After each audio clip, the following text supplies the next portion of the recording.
It had been a long, grueling day in court, and all Judge Sir Wilson wanted was a little peace.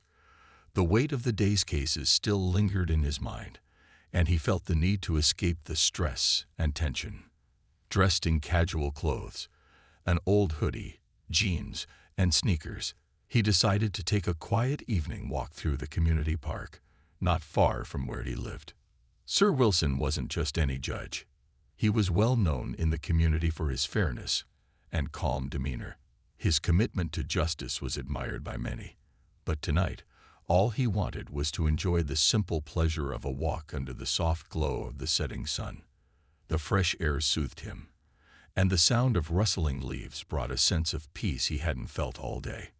As he strolled through the park, his eyes were drawn to something new, a statue that had recently been installed in the center of the park. Sir Wilson had always had a deep love for history, a passion that had followed him since his school days. He walked toward the statue with interest, curious to see who it honored. It was a large, imposing figure of an abolitionist who had fought for civil rights many years ago.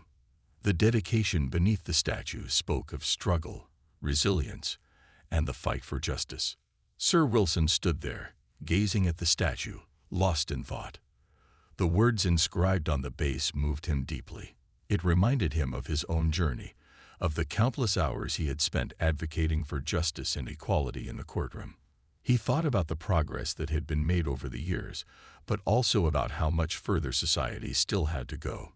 He admired the quiet strength that the statue represented, feeling the sense of pride swell within him. As he stood there, deep in reflection, he was completely unaware of the figure approaching him from behind. Officer Matthew had been patrolling the park that evening, scanning the area for any sign of trouble. He was known around the precinct for being tough, and some whispered that his toughness often bordered on aggression, especially when it came to dealing with minorities. When he spotted Sir Wilson standing alone near the statue, dressed casually and seemingly out of place in this quiet neighborhood park, his suspicions flared. To Officer Matthew, Sir Wilson didn't belong there. In his biased mind, a black man in a hoodie, standing alone near a public monument, could only mean trouble. He didn't see Sir Wilson as a respected judge or even a man enjoying the park. He saw only the color of his skin and the casual clothes he wore, and it immediately triggered his prejudice. Without hesitation, Officer Matthew decided to intervene. "Hey, what are you doing there?" Officer Matthew barked, his voice sharp and authoritative. Startled, Sir Wilson turned to face the officer. He saw the aggression in Matthew's posture, the hand resting too close to his holster, and the hard look in his eyes.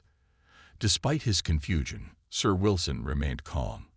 "I'm just admiring the statue," he said quietly, trying to diffuse the tension he could feel brewing. But Officer Matthew wasn't listening. His mind had already been made up. "This park isn't a place for loitering," Matthew snapped, stepping closer. "I'm going to need to see some ID." Sir Wilson, still maintaining his composure, reached into his pocket to retrieve his wallet. "Of course, officer. I live nearby. I was just taking a walk after work," he explained, handing over his ID. But instead of easing the situation, Matthew's suspicion only deepened. He barely glanced at the ID, his mind already spinning with irrational conclusions. To him, this man was hiding something.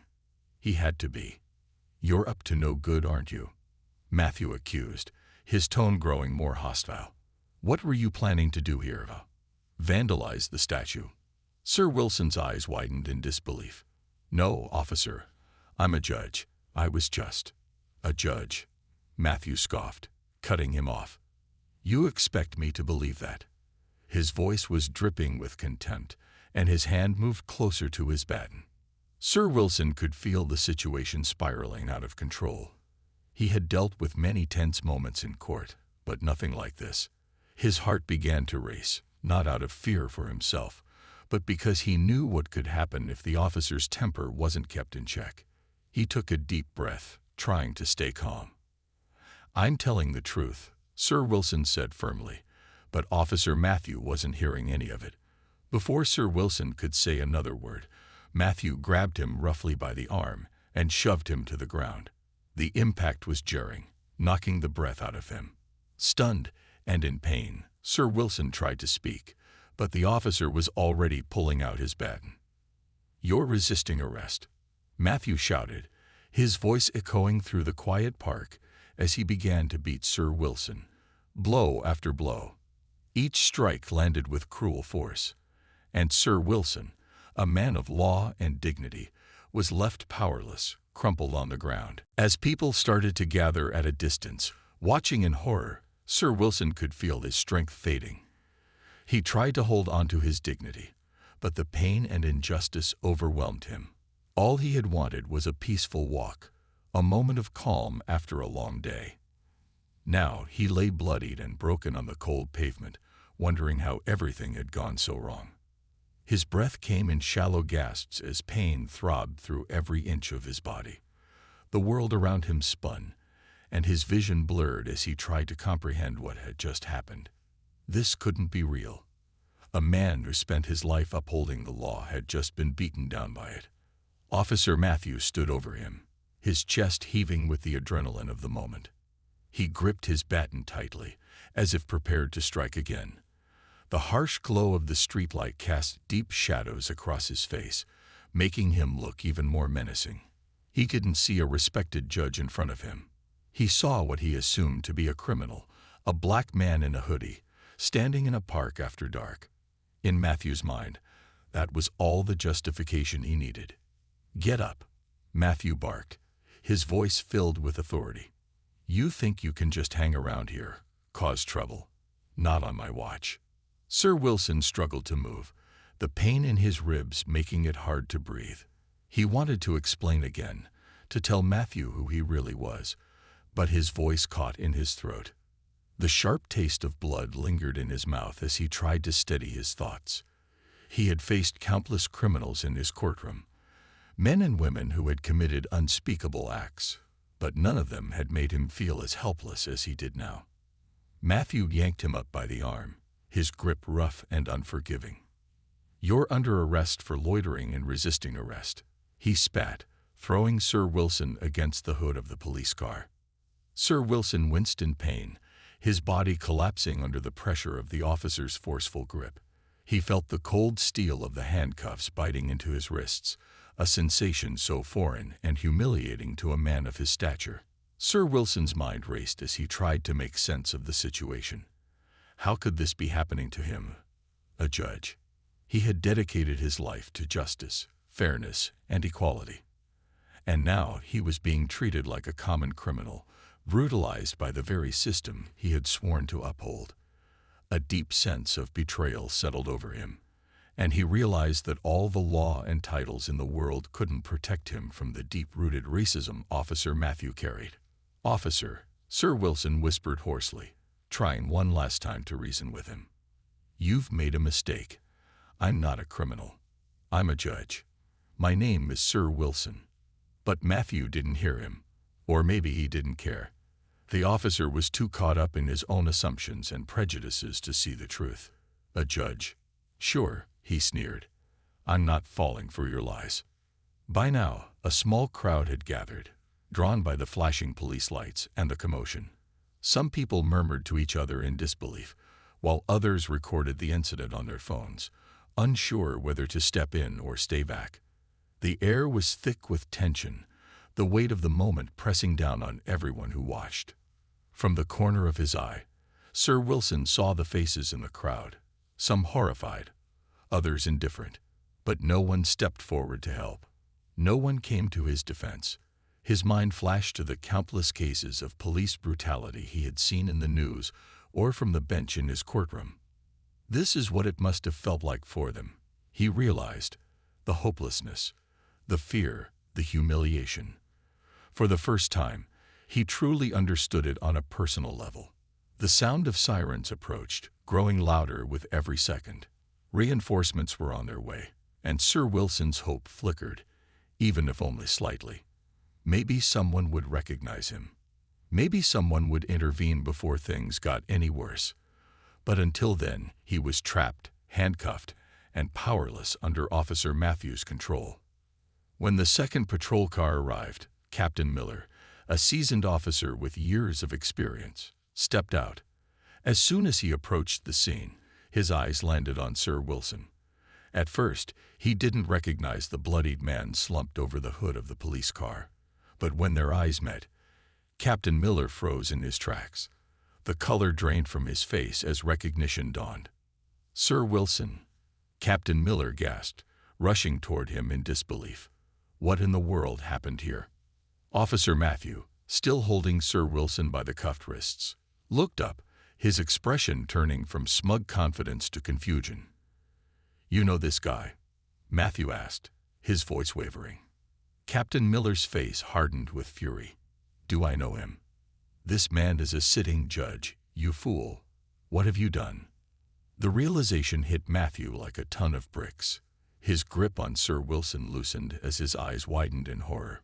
"A judge," he whispered, his voice barely audible. He staggered back, the full weight of his actions crashing down on him. Captain Miller immediately ordered Matthew to remove the handcuffs, shaking his head in disbelief.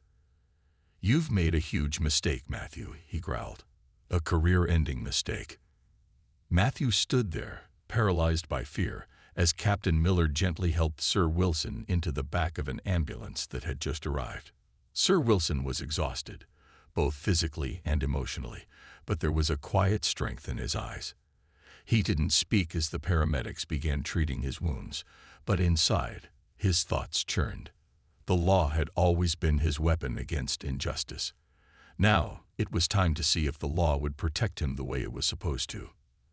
As Sir Wilson lay in the back of the ambulance, his body aching and his mind racing, the reality of what had happened began to settle in. The cold air stung his bruised skin as the paramedics gently tended to his injuries. His mind kept replaying the brutal assault, and the disbelief lingered. How could this have happened to him?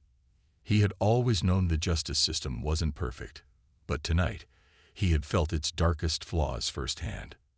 He glanced out the window of the ambulance and saw Officer Matthew standing off to the side, pale and shaken. The cocky confidence that had fueled Matthew's actions earlier was gone, replaced by fear and uncertainty. Matthew's mind was clearly racing too, as he now fully understood the gravity of what he had done. He hadn't just beaten an innocent man. He had assaulted a sitting judge, a man with power, respect, and influence. Matthew's whole career, his future, now hung in the balance. Inside the ambulance, Captain Miller approached Sir Wilson. "Sir, I can't even begin to apologize for what's happened here tonight," Captain Miller said, his voice low and filled with regret. "This is a complete disaster. I've already called the chief, and internal affairs will be involved immediately. Officer Matthew will be suspended, and the department will cooperate fully with an investigation." Sir Wilson nodded slowly, but his mind wasn't focused on retribution.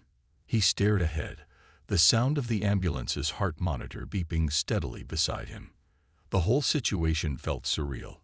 He had spent years defending the law, believing in its ability to deliver justice. But tonight, the law had turned on him, and he was faced with a painful decision.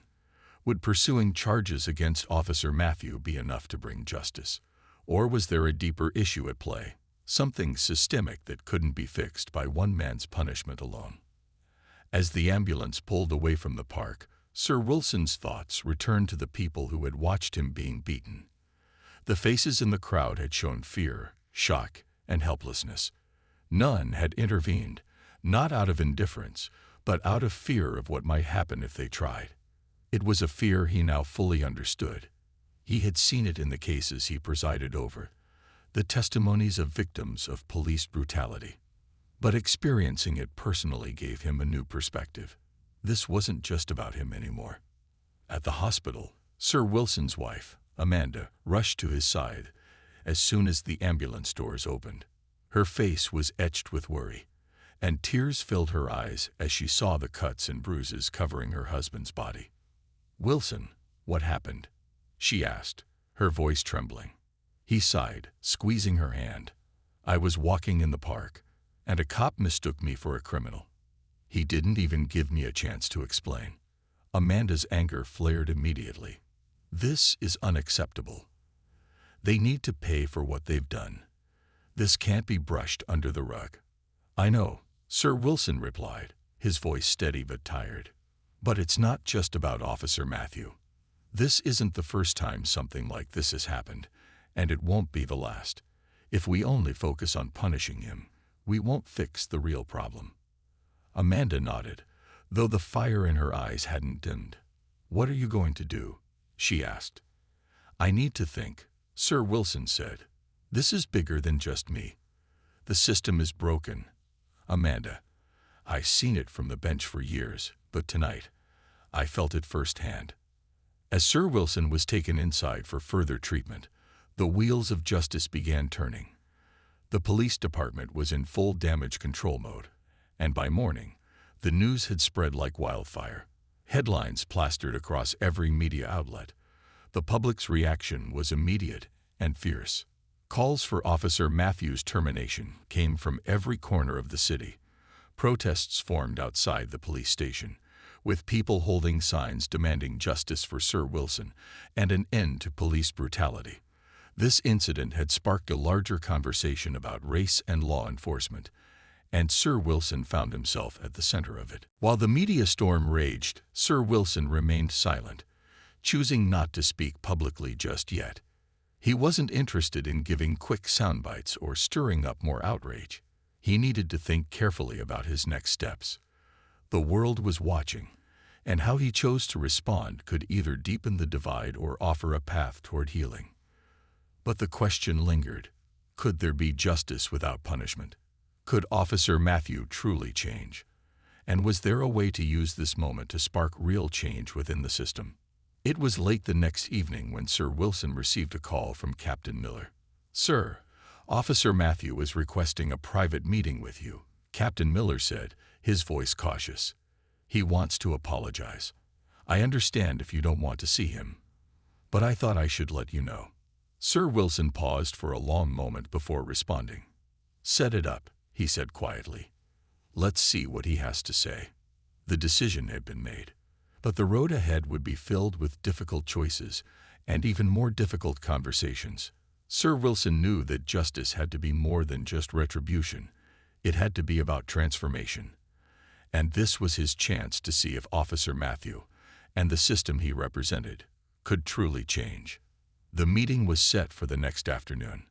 Sir Wilson sat in a hospital room, his body still sore from the beating, but his mind was sharper than ever. He had been up all night, weighing his options. People were calling for Officer Matthew's head, demanding harsh punishment for the assault. Social media was ablaze with outrage, and the protests outside the police station were growing. But Sir Wilson wasn't looking for revenge. He wanted something deeper, something that could create lasting change, not just for him, but for the many others who had suffered silently under the weight of systemic racism. When Officer Matthew entered the room, his demeanor was completely different from the man who had stood over Sir Wilson the night before. Gone was the swagger, the arrogance. In its place was a man who looked deeply ashamed, his eyes avoiding contact as he shuffled nervously. Captain Miller, who had arranged the meeting, stood quietly by the door. The room was filled with a tense silence as Officer Matthew sat down. Fidgeting with his hands, he finally looked up, his face pale, and spoke in a low, shaky voice. Judge Wilson, I don't know where to start, Matthew stammered. I was wrong. What I did to you, I'll never forgive myself for it. Sir Wilson studied him closely, his face unreadable. Do you understand why you did what you did? He asked, his voice calm but firm. Matthew hesitated, swallowing hard. I made assumptions. I saw you standing there, and I didn't see a man. I saw what I wanted to see. Someone suspicious, someone who didn't belong. Someone who looked like me. Sir Wilson finished for him, his words cutting through the air like a knife. Matthew flinched but nodded, his eyes welling up with guilt. Yes, I didn't listen. I didn't stop to think. I just reacted. And now, I've ruined everything. There was a long pause as Sir Wilson absorbed his words. He could see the fear in Matthew's eyes, the realization that his life was about to change forever. But Sir Wilson wasn't interested in fear. He wanted to see if there was a possibility for real understanding, for transformation. "You know, Officer Matthew," Sir Wilson began, "I spent my entire career in the courtroom, fighting for justice. I've seen good people make bad decisions. I've also seen bad people who don't want to change. The question for you is, what kind of person do you want to be?" Matthew's shoulders slumped, and his voice cracked as he spoke. "I want to change. I know I can't undo what I did to you. But I don't want to be this person anymore.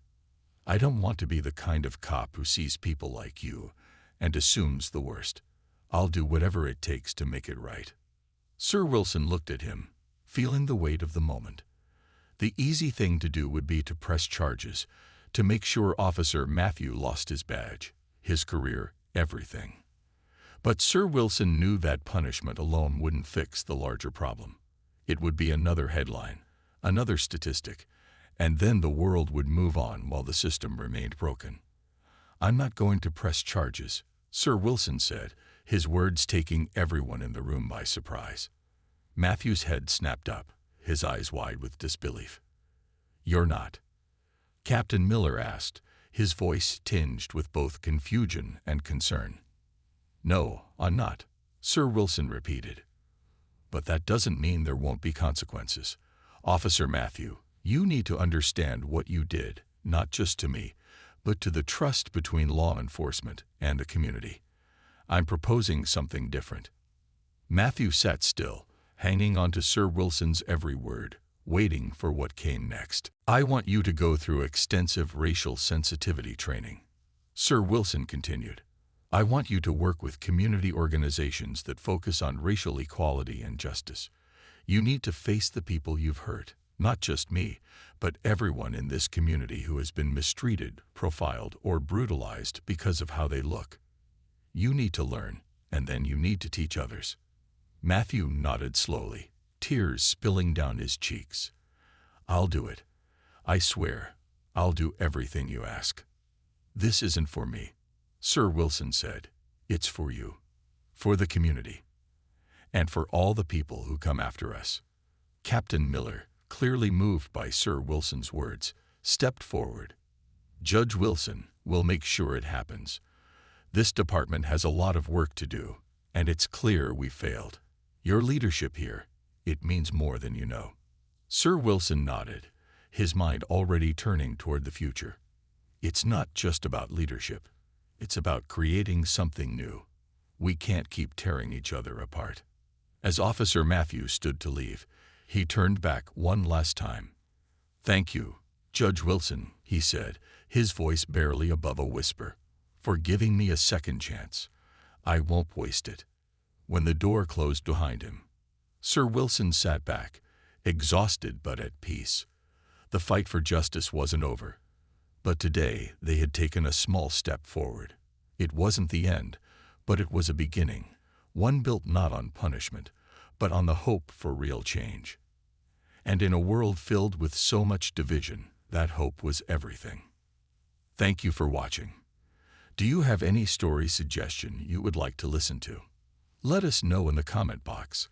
Kindly like this video and subscribe to our channel. This is beyond channel subscription. We are growing a transformative community. See you in the next video.